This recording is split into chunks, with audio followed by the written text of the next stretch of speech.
Welcome to China in Focus. I'm Tiffany Meyer. Our top story: Beijing appears to be increasing its ability to launch nuclear strikes against the U.S. What satellite images reveal about a mysterious complex taking shape in a desert in Xinjiang. Drones are changing the battlefield, not only in the sky but also at sea. The U.S. and two allies are working together to strengthen their maritime dominance and counter China.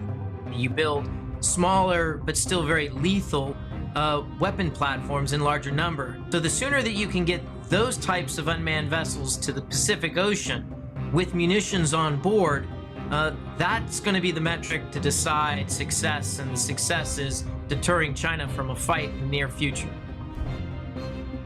Beijing draws a red line, expelling an American reporter over Taiwan coverage. Washington responds in kind as Taipei condemns Beijing's tactics.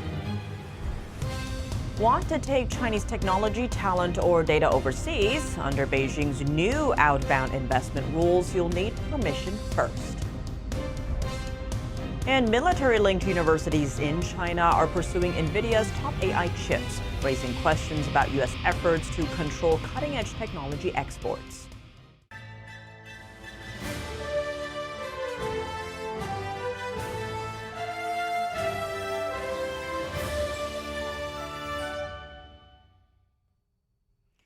Beijing appears to be increasing its ability to launch a nuclear strike against the U.S. What's driving the speculation is a military complex taking shape in the desert of China's northwestern Xinjiang region. The complex includes 80 launch pads, 3 octagon-shaped installations, and several bunkers. Launch pads are platforms used to launch missiles. The facilities are located near silos that store China's longest-range nuclear missiles, capable of reaching the U.S. Analysts told Reuters the developments suggest a major upgrade in Beijing's efforts to strengthen its nuclear strike capability. As for the launch pads, they could serve as vehicles capable of launching missiles from different locations. They may also be used for electronic warfare operations. Experts say the construction overall points to China's effort to strengthen protection of its land-based nuclear forces. A defense analyst at a think tank under Taiwan's defense ministry explains why Beijing has been narrowing its nuclear deterrent. It's possible that China could launch a nuclear attack against the U.S. and Japan if they intervene in a conflict over Taiwan, especially if tensions escalate or there's a stalemate. U.S. officials say China has been expanding its nuclear weapons capabilities faster than any other nation. A Pentagon report says Beijing could have 1,000 nuclear warheads within 4 years. The U.S. has also taken action. Last year, President Trump announced the Golden Dome missile defense system.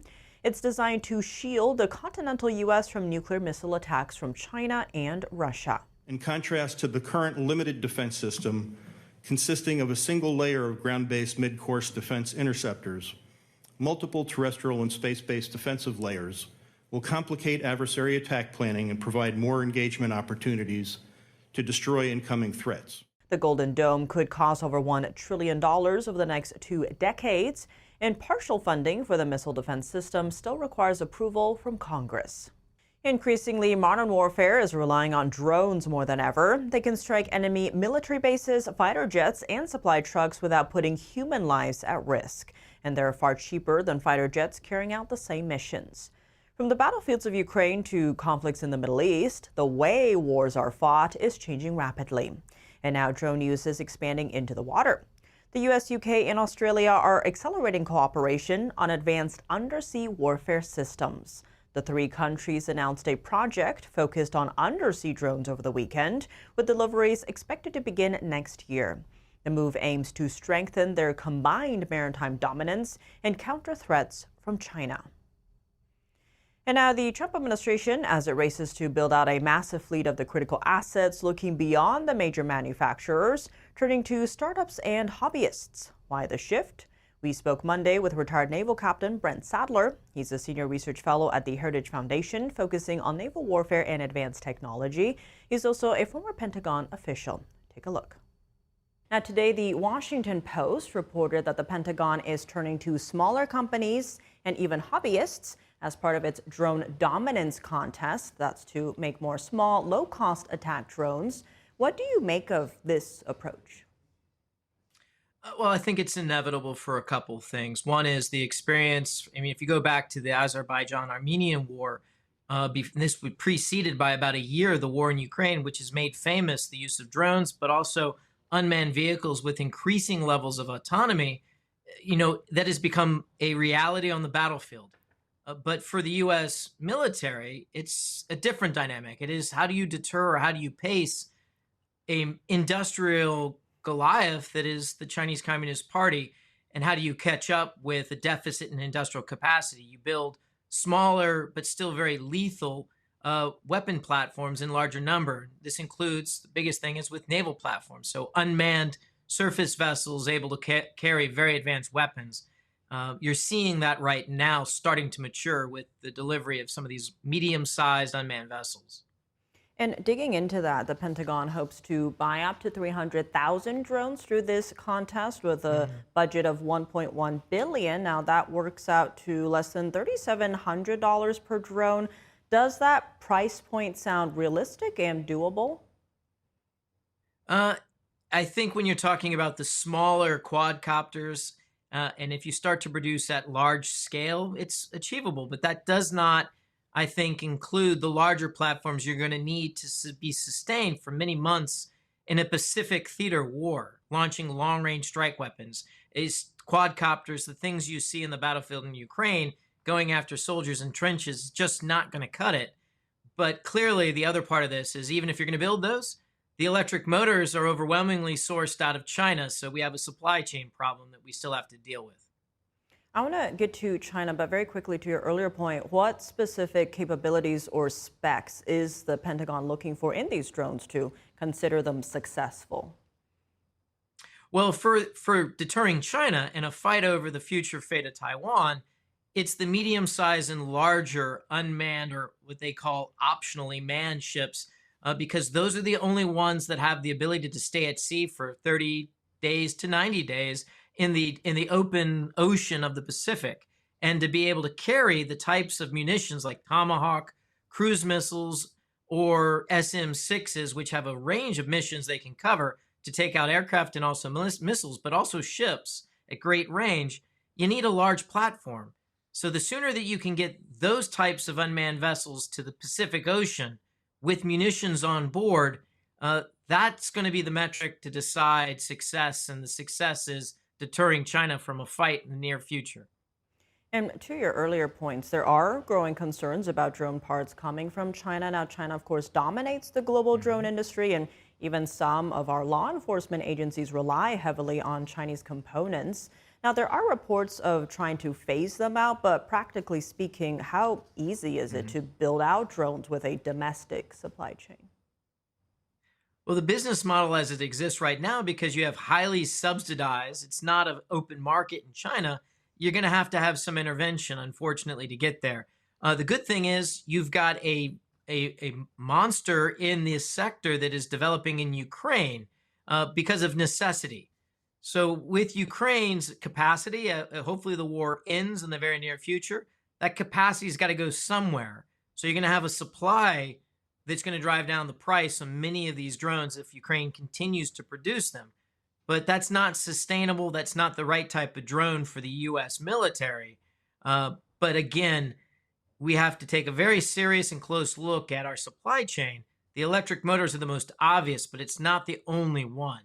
And it's going to be a little costly up front until we actually get industry in the United States at scale producing all the components for the drones from the small to the large. And to your point, what kind of strategic risks does this pose to the United States if we fail to match China's drone production capabilities? Well, we won't be able to get firepower to sea. The traditional Navy ships are aging out faster than we can build them. And it takes 3 to 5 years to build a cruiser or destroyer, an aircraft carrier. It takes many years. And if we don't have drone or unmanned vessels with these advanced weapons on board, we're not going to be able to have the firepower at sea that we need. China takes note of that, and they're less and less deterred by us. So if we don't get our hands around this in the very near future, we are going to find ourselves in a situation where it's China that dictates the terms or the context or the timing of a future fight, not us. Well, on that note, Brent Sadler, as always, thank you so much for joining us. Thank you. Tensions are rising as China and the U.S. both expel reporters. China on Monday said it opposes the U.S. revoking the visa of a Chinese journalist working in the U.S. for Xinhua, a Chinese Communist Party mouthpiece. Washington's action follows Beijing's decision to expel a New York Times reporter after the paper interviewed Taiwanese President Lai Ching-te. A spokesperson for Taiwan's presidential office said Taiwan would not be silenced by oppression. The State Department told the Epoch Times that the U.S. cannot accept the continued lack of reciprocity for U.S. media in China. It's rare for the U.S. government to directly retaliate in response to Beijing's expulsion of American journalists. Sung Xue, the editor-in-chief of China Spring magazine, told NTD that such countermeasures were long overdue. When the Chinese Communist Party uses such unreasonable tactics against American media and journalists, the United States should respond with appropriate and timely countermeasures. For years, the Chinese regime has imposed strict controls on foreign journalists. Foreign journalists are typically monitored while working in China, and those who raise questions that crosses the regime's red line, such as Tibet, Uyghurs, Falun Gong, Hong Kong, or Taiwan, could face immediate sanctions from Beijing. In contrast, Chinese state-owned media have operated freely in the U.S. and other Western countries for years, using press freedom to promote Beijing's propaganda. For a long time, Western democracies have largely accepted the CCP's approach, and that's allowed Beijing to deeply infiltrate our societies. A notable change came during President Trump's first term. The U.S. capped the number of Chinese nationals allowed to work for Chinese state media in the U.S. to about 100. Still, Shen Xue says allowing Chinese state media to operate in the U.S. could indirectly influence U.S. elections. She noted that many Chinese immigrants consume news from Chinese language outlets in the U.S., many of which are controlled by Beijing or its proxies. So even though these Chinese immigrants live in the U.S., a lot of the information they're exposed to, including news and analysis, tend to line up with Beijing's narrative. And over time, as they keep taking that in, their views can gradually shift to be more aligned with the Chinese Communist Party rather than the U.S. It's worth noting many such readers influenced by Beijing propaganda live in highly contested congressional districts in California and New York. Sheng noted that CCP propaganda could potentially influence their voting decisions in favor of pro-Beijing candidates, which could in turn harm U.S. interests. Beijing has been spending heavily to influence U.S. politics, spending $280 million from 2016 to 2020, more than any other foreign country. 1 month after Beijing forced Meta to unwind its $2 billion acquisition of AI startup Manus, China is now turning that kind of intervention into law. On Monday, Beijing issued new regulations on outbound investment as part of a broader push to keep AI assets at home. The regulations take effect July 1st and apply not just to mainland China, but also to deals in Hong Kong, Macau, and Taiwan. Under the new framework, investors are prohibited from transferring restricted goods, technology, services, or data overseas without prior authorization. That includes indirect transfers, such as sending technical staff abroad, running cross-border training programs, or providing remote technical guidance. The rules also specifically ban cross-border talent transfers in sensitive sectors. Analysts say the target is what's known as Singapore washing, the practice of moving employees and operations overseas ahead of a foreign acquisition. Manus itself did this before Meta's buyout. Investors who violate the rules can be ordered to halt transactions or dispose of assets. They may also face fines of up to 1% of the investment amount. And in a significant retaliatory clause, Beijing can now ban foreign entities from trading with or investing in China. It can also revoke work visas and residency rights for foreign nationals if their home countries or organizations restrict Chinese investment. At the same time, the regulation says that detailed rules will govern outbound investment by Chinese resident individuals and other relevant investors. Coming up, Secretary of State Marco Rubio says there are long-term problems between the U.S. and China that they need to address. It takes not just years, but perhaps decades. We just can't live in a world in which we rely on anybody for 90% of what we get in one sole source that could be cut off at any time as leverage against us or punishment or in a time of conflict. Military-linked universities in China are pursuing NVIDIA's top AI chips, raising questions about U.S. efforts to control cutting-edge technology exports. And at Asia's biggest security summit over the weekend, dozens of countries sent their defense ministers, but China did not. What does that signal? More on that after the break here on China in Focus. Welcome back to China in Focus. I'm Tiffany Meyer. Secretary of State Marco Rubio testifying on the State Department's budget request Tuesday morning. He spoke about his recent visit to China and the state of U.S.-China relations, saying there are long-term problems that need addressing, which may take not just years, but perhaps decades. We understand that there are areas in which long-term we're going to have some real challenges, whether it's supply chains. Put it to you this way. Let's leave China aside for a moment.